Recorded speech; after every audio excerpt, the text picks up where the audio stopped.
Throughout our country, there's no shortage of great causes, and that includes autism. First branded Autism Awareness Month back in 1970, this important designation changed in 2021 to Autism Acceptance Month. The Autism Society of America announced the shift in terminology in order to help effect change in the lives of those who had been diagnosed with this complex brain disorder. It often inhibits a person's ability to communicate, respond to surroundings, and form relationships with others. Dr. Grandin is one of the most respected and recognized voices in the autistic community. She is one of many highly functioning people who have overcome this affliction to achieve a remarkable level of success. She's quick to point out that the spectrum of disabilities is as wide as the rainbow itself. Autism goes from someone like Einstein, who had no speech until age 3, to somebody that's nonverbal and never learns to dress themselves. And the doctors over the years have changed the diagnosis. It used to be autistic, you had to have delayed speech. I had delayed speech. I did not speak until I was 4 years old.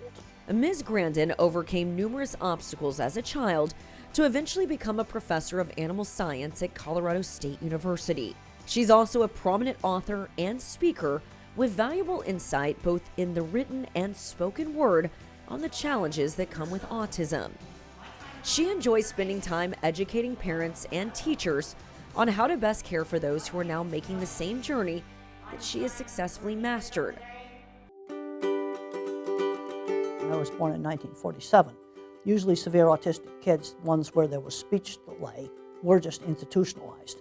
See, one of the things that's made diagnosis hard today is they've merged the Asperger's, which is basically socially awkward with no speech delay, in with the autism with speech delay. But I was very severe when I was 2 and 3 years old. And so back at that time, they normally just put those kids in institutions. And I was lucky to get into a really good early intervention because mother took me to a neurologist.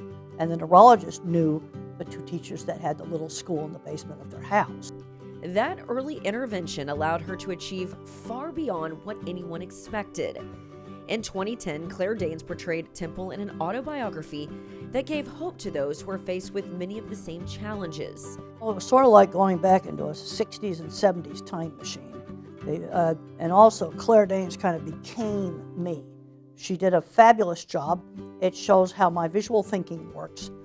Temple's advice to those who are seeking help is to take the same road that has worked so well for her. Empower the children to learn in a hands-on environment with a particular emphasis on speech development and learning responsibility outside of the home with exposure to as many different activities as possible. I have a new book out now called Visual Thinking, and I talk about where we actually have a skill loss issue, because we need some of these autistic people that are super good at mechanics, or they're super good at computer programming or something with the tech industry. And some of these kids get addicted to video games. Well, you got to replace the video games with something else.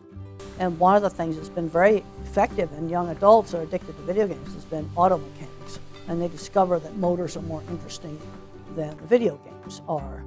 But we've got to get them out doing things, because these are places where some of these people that are different can really excel. Temple Grandin is many things: a high achiever, an author, an educator, and most importantly, a hero to her community.